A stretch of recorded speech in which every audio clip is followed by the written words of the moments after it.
నుమాన్ గారు కూడా మనతో పాటు జాయిన్ అవుతున్నారు. మరి కాసేపట్లో జాయిన్ అవుతారు. సో అంటే ఇక్కడ పరిస్థితి ప్రకారం అంటే గతంలో పవన్ కళ్యాణ్ ఒకవేళ ఒంటరిగా పోటీ చేస్తే మాత్రం ఖచ్చితంగా ఆనాడున్నటువంటి ప్రభుత్వం అంటే ఇప్పుడు ప్రతిపక్షం అయినటువంటి బీఆర్ఎస్ పార్టీని అట్ సేమ్ టైం అధికారంలో ఉన్నటువంటి రేవంత్ రెడ్డిని ఇద్దరిని విమర్శిస్తూనే ముందుకు సాగాల్సినటువంటి అవసరం ఉంటుంది. బట్ ఒంటరిగా పవన్ కళ్యాణ్ తెలంగాణలో జిహెచ్ఎంసీ ఎన్నికల్లో మున్సిపల్ ఎన్నికల్లో పోటీ చేసేటువంటి పరిస్థితులు ఉంటాయా? రేవంత్ రెడ్డి ప్రభుత్వాన్ని విమర్శించేటువంటి పరిస్థితులు ఉంటాయా? ఎందుకంటే ఇక్కడ ఒక మిత్రపక్షంగానే ఉన్నారని చెప్పాలి. ఎందుకంటే నీళ్ళ విషయంలో కానీ లేదంటే ఇద్దరం సయోధ్యగా మాట్లాడుకుందామని చేస్తున్నటువంటి మాటలే కానీ చంద్రబాబు నాయుడు రిక్వెస్ట్ చేస్తా అని చెప్పే మాటలే కానీ సో ఎక్కడ కూడా ఆ రాష్ట్ర ప్రభుత్వం మీద నిలదీసి కొట్లాడేటువంటి నైజం మాత్రం కనిపించట్లేదు. బట్ ఈరోజు అదే రాష్ట్రంలో కూటమి ప్రభుత్వం ఉన్నటువంటి జనసేన తెలంగాణలో ఒంటరిగా పోటీ చేసేటువంటి ప్రకటనలు కూడా చేస్తున్నారు. నుమాన్ గారు నమస్తే. సో ఇప్పటివరకు త్రిముఖ పోటీ ఉండే తెలంగాణలో మున్సిపల్ ఎన్నికలు కూడా రాబోతున్నాయి. ఆ తర్వాత ఎంపీటీసీ జెడ్పీటీసీ. సో రాష్ట్ర వ్యాప్తంగా జనసేన కూడా అడుగులు వేస్తోంది. జిహెచ్ఎంసీ నుంచే 2.0 మొదలు పెట్టబోతోంది 2026లో. సో ఎట్లా ఉండబోతోంది పోటీ? మీకు అనుకుంటున్నారా, లేదంటే బీజేపీ మిత్రపక్షంగా ఉంటారా, లేదంటే ఇండైరెక్ట్ గా కాంగ్రెస్ పార్టీకి మద్దతు ఇస్తూ బీఆర్ఎస్ పార్టీ ఓట్లను చీల్చేటువంటి ఇంటర్నల్ ప్లాన్స్ ఏమైనా ఉండొచ్చా? ఎట్లా చూడొచ్చు ఈ పోటీని, ఎట్లా చూస్తున్నారు?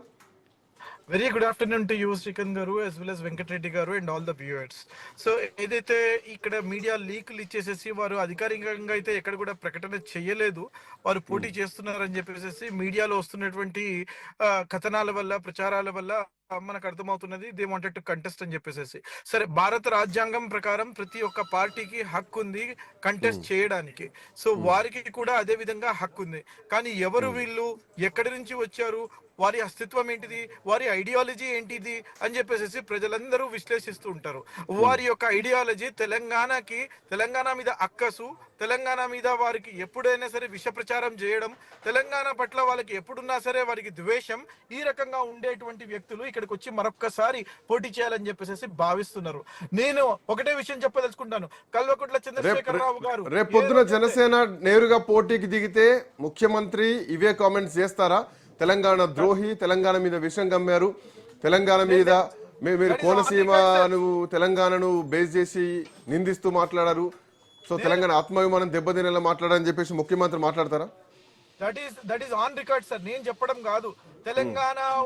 తెలంగాణ ప్రజల యొక్క వారికి వచ్చేసేసి ఇక్కడ ఉసురు తాకింది కాబట్టి వారికి యొక్క వారి యొక్క ద్వేషం ఉండడం వల్ల ఇక్కడ కొబ్బరి చెట్లు కోనసీమలో ఉన్నటువంటి కొబ్బరి చెట్లు మొత్తం పాడయ్యాయి అని చెప్పేసి నేను కాదు, ఆయనే ఆన్ రికార్డ్ మాట్లాడారు.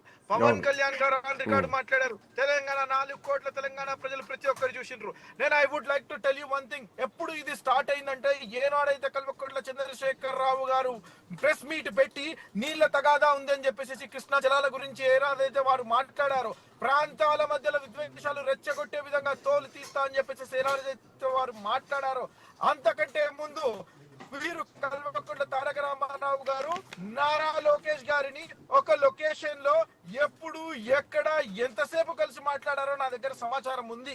వారి యొక్క ప్లాన్ ప్రకారం ఈ రకంగా చేసేటువంటి ప్రయత్నం వారు చేస్తున్నారు. దానిలో ఆ ప్లాన్ కి ఎగ్జిక్యూట్ చేసే విధంగా ఈ రోజు వీరు పోటీలో ఉండాలని చెప్పేసి భావిస్తున్నారు. No problem, we welcome them. రండి, మిమ్మల్ని 100% కలవడం పెద్ద అదేం కాదు, అదే పెద్ద రహస్యమే కాదు. ఎందుకంటే అధికారంలో లేరు, వీళ్ళు ప్రతిపక్షంలో ఉన్నారు. సో తెలుగుదేశం పార్టీకి బీఆర్ఎస్ పార్టీకి వీళ్ళు రాజకీయంగా బద్ధశత్రువులే అన్నది తెలుసు. జగన్మోహన్ రెడ్డి బీఆర్ఎస్ పార్టీ ఇద్దరు రాజకీయంగా మిత్రత్వంగా ఉంటారన్నటువంటి విషయం కూడా తెలుసు. సో అదే కూటమి ప్రభుత్వంలో ఉన్నటువంటి జనసేన రేపు పొద్దున తెలంగాణలో పోటీ చేస్తే ఖచ్చితంగా బీఆర్ఎస్ పార్టీ విమర్శిస్తుందని చెప్పడంలో ఎట్లాంటి సందేహం లేదు. అయితే జనసేన బీజేపీ పొత్తులో పోతారా? బీజేపీ ఓటు బ్యాంకు కొల్లగొట్టుకుంటారా? లేదంటే టీఆర్ఎస్ పార్టీకి వచ్చేటువంటి ఓట్లను చీల్చడానికి జనసేన వస్తుందా? వెనకాల నుండి కాంగ్రెస్ పార్టీ ఏమైనా డైరెక్షన్స్ నడుస్తున్నాయా? ఎందుకంటే రేవంత్ రెడ్డికి తెలియకుండా, చంద్రబాబు నాయుడికి తెలియకుండా తెలంగాణ రాజకీయాలు జరుగుతున్నాయా? జనసేన రేపు పొద్దున తెలంగాణలోకి వస్తే రేవంత్ మద్దతు లేకుండా, చంద్రబాబు నాయుడు సపోర్ట్ లేకుండా, ఇన్ఫ్లుయెన్స్ లేకుండా వచ్చేటువంటి పరిస్థితులు ఉంటాయా? కూటమి ప్రభుత్వమే కదా, మోరోవర్ ఈయన కూడా అదే స్కూల్ నుంచి వచ్చిన వ్యక్తి కదా. ఆయన కూడా అదే స్కూల్ నుంచి వచ్చారు కదండి. కల్వకుంట్ల చంద్రశేఖరరావు గారు ఏ స్కూల్ నుంచి వచ్చారండి? ఆయనకి ముఖ్యమంత్రి, ఆయనకు మంత్రి ఇవ్వకపోవడం వల్లనే ఆయన బయటకు వచ్చారు. లేకపోతే అసలు పార్టీ ఉండేదా? వీరి అస్తిత్వం ఉండేదా? వీరి ఐడియాలజీ ఏంటండి? నేను ఐఎమ్ టాకింగ్ టు యూ. నేను స్ట్రైట్ గా అడుగుతున్నాను, ఒకటే ప్రశ్న అడుగుతున్నాను. వారి ఐడియాలజీ ఏంటిది? వారికి ఎటువంటి ఐడియాలజీ ఉందని చెప్పేసి ఈ రోజు తెలంగాణ పట్ల వారు వచ్చేసి పోటీ చేస్తామని చెప్పేసి వారు చెప్తున్నారు. వారికి ఏ రకంగా ఉంది? వారి సిద్ధాంతాలు ఏంటివి?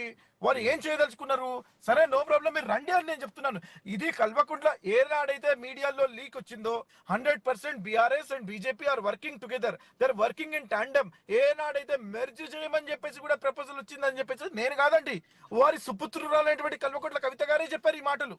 మాకు ప్రపోజల్ వచ్చింది, 100% మెర్జ్ చేయాలని చెప్పేసి మీరు పెట్టారు ప్రపోజల్ అని చెప్పేసి నేను కాదండి చెప్పింది. సో అందుకని చెప్పేసి నేను ఒక విషయం చెప్పదలుచుకుంటున్నాను.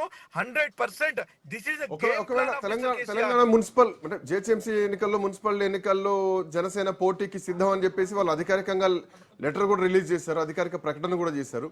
ఇప్పుడు పవన్ కళ్యాణ్ వస్తున్నట్ట తెలంగాణకు, లేదంటే చంద్రబాబు నాయుడు పంపిస్తున్నట్ట? ఎవరి ప్రయోజనాల కోసం పవన్ కళ్యాణ్? మీరు అంటున్నారు ఏ సిద్ధాంతం వస్తున్నారని చెప్పేసి, నేను అదే అంటున్నా. ఏ సిద్ధాంతం వస్తున్నారు, ఎవరి మద్దతు వస్తున్నారు అన్నది కూడా పాయింట్. వచ్చేది పవన్ కళ్యాణ్, పంపించే చంద్రబాబు నాయుడు.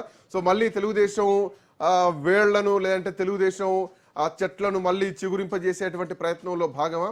వెనకాల ఎవరి డైరెక్షన్ నడుస్తుంది, ఎవరిని దెబ్బతీయడానికి నడుస్తుంది అన్నది కూడా ఒక ప్రశ్న. హనుమాన్ గారు, కల్వకుంట్ల చంద్రశేఖరరావు గారి డైరెక్షన్ లో వారు ఆడుతున్నటువంటి ఒక నాటకం.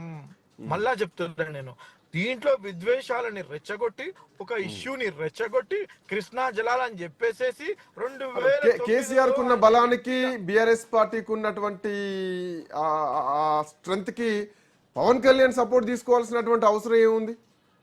ఏం స్ట్రెంత్ ఉందండి వారి దగ్గర? నేను అడగదలుచుకుంటాను, సూటి ప్రశ్న అడుగుతాను నేను. వారు అసెంబ్లీ ఎలక్షన్ నుంచి పార్లమెంట్ ఎలక్షన్ వరకు వారికి 22% వారి ఓట్ బ్యాంక్ తగ్గిపోయింది. మొన్న గ్రామ పంచాయతీ ఎన్నికల్లో ఆల్మోస్ట్ 34-35% గ్రామ పంచాయతీ ఎన్నికల్లో వాళ్ళు గెలుచుకున్నారు. సో ఇది వాళ్ళ స్ట్రెంత్ కాదా? అది ప్రతిపక్షంలో ఉండే, అదే ప్రతిపక్షంలో మీరున్నప్పుడు మీకు కనీసం 2000 వచ్చినాయి. అది ఒక ప్రచారం మాత్రమే. వారికి గ్రాస్ రూట్స్ లో ప్రజల నమ్మకం, విశ్వాసం కోల్పోయినారు. వాళ్ళకి ఏ రకం కూడా వారి ఓట్ బ్యాంక్ ని చూడండి. నేను చెప్తున్నాను కదా, రేపు రాబోయేటువంటి మున్సిపల్ ఎలక్షన్స్ లో సింబల్ ఉంటుంది, మీరు చూడండి. అరే, పక్కనోడికి పుట్టిన బిడ్డ కూడా నా బిడ్డ అని చెప్పేసి ముద్దాడుతున్నాడు కల్వకుంట్ల చంద్రశేఖరరావు. వాళ్ళ కల్వకుంట్ల తారక రామారావు ఈ రోజు మహబూబ్ నగర్. ఎనీవే, ఇందులో బిఆర్ఎస్ పార్టీ ఎపిసోడ్ ఏందో మరి మీకు కనిపించినట్టు నాకైతే కనిపించట్లేదు. నాకు కనిపించేది మాత్రం ఒక పిక్చర్ క్లియర్ కనిపిస్తోంది. కూటమి ప్రభుత్వంలో చంద్రబాబు నాయుడు కూటమిలో అధికారంలో ఆంధ్రప్రదేశ్లో పార్టీ నడుస్తుంటే, తెలంగాణలో జనసేన ఒంటరిగా పోటీ చేస్తున్నారంటే ఎవరి ప్రయోజనాల కోసం, ఎవరి సిద్ధాంతం కోసం, రాజకీయాల కోసం వస్తున్నారా, లేదంటే రాష్ట్ర ప్రజల కోసం వస్తున్నారా చూడాల్సినటువంటి అవసరం ఉంది. Anyway, thank you so much Numan garu, thanks for joining. చూద్దాం ఎట్లాంటి పరిణామాలు ఉండబోతున్నాయి. That's all for now. Next updates continue అయితే. Keep watching Raj.